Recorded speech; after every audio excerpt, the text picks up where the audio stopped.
अरे आइए आइए भाभी जी, बहुत दिनों बाद आना हुआ आज आपका। आपकी बहू नहीं दिख रही है। बहू थोड़ा यही मार्केट तक गई है।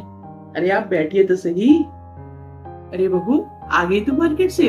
थक गई होगी ना, जा तू अपने कमरे में जाके आराम कर ले। अरे बेटा 2 कप चाय तो बना दे हम लोगों के लिए। अरे बहू तू जा आराम कर, चाय मैं बना दूंगी। वैसे भी आंटी को मेरे हाथ की चाय ज्यादा पसंद है। अरे रुकिए भाभी जी, मैं आपके लिए बना के लाती हूँ बढ़िया अदरक वाली चाय। जा बेटा तू आराम कर। भाभी जी आपने कुछ ज्यादा ही सर नहीं चढ़ाया है अपनी बहू को, इतना भी आराम मत दीजिए उसे। भाभी जी, ये लड़कियां भी तो हमारी बेटी जैसी हैं। हम इन्हें बहू नहीं अगर बेटी समझेंगे ना, तो ये भी हमें सास नहीं अपनी माँ समझेगी।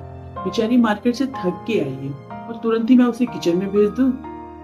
अपनी बेटी होती तो क्या हम ऐसा करते? तो फिर बहू के साथ ऐसा क्यों करते हैं हम? वो भी तो बेटी की ही उम्र की है और किसी की बेटी है। आज हम उन्हें प्यार देंगे ना, तो बुढ़ापे में हमें भी उतना ही प्यार मिलेगा। और वैसे भी भाभी जी, मेरी बहू बहुत प्यारी बच्ची है, तो उसकी खुशियों का ध्यान रखना भी तो मेरी जिम्मेदारी है।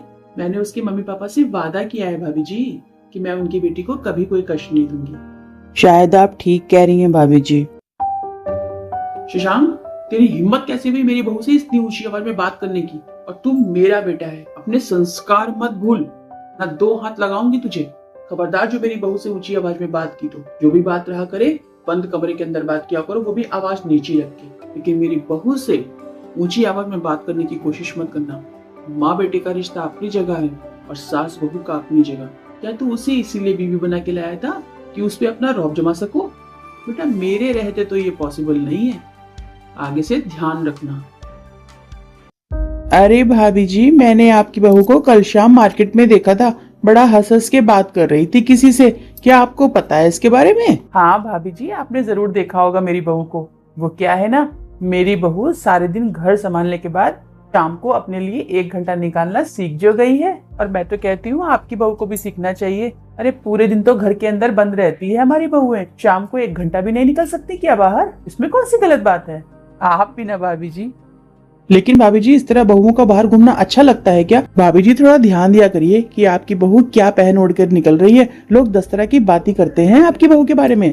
भाभी जी मैंने कभी लोगों की परवाह नहीं की। अरे लोग तो तब भी कहते थे जब मैं अपने मन का करती थी। मुझे अपनी बहू पर फक्र है। भाभी जी मेरी बहू सिर्फ अपना नहीं बल्कि घर के एक एक सदस्य का ख्याल रखती है। और रही बात भाभी जी संस्कार की, तो संस्कार कपड़ों में नजर नहीं आते, बहू के बात व्यवहार में नजर आते हैं। हमारी बहू हमारे साथ जैसा व्यवहार करती है ना, संस्कार उसमें नजर आते हैं, कपड़ों पे नहीं। इसलिए कपड़ों को गलत मत कहिए, संस्कार को गलत करिए।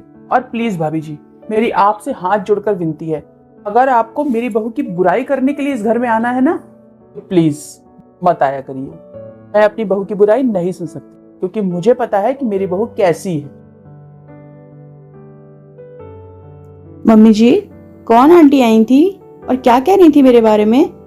कोई नहीं बेटा, पड़ोस वाली आंटी आई थी मेरी बहू की बुराई करने, लेकिन मेरी बहू की तारीफ लेके चली गई। तो चिंता मत कर बेटा, मेरे रहते तेरे बारे में कोई बुरा बोल ही नहीं सकता। अब दोबारा नहीं आएंगे यहाँ पर।